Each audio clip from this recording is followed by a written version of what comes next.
به نام خدا. آموزش زبان هلندی درس ششم را آغاز میکنیم در مورد فصل های سال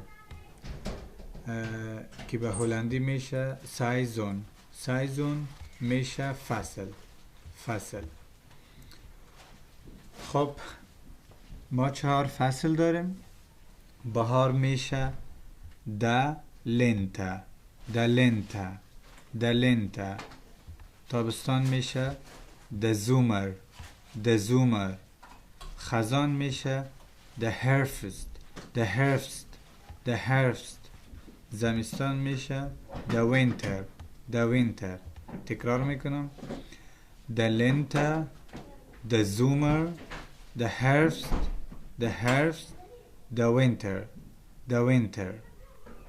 اینجا یک مثال است. What is your favorite season?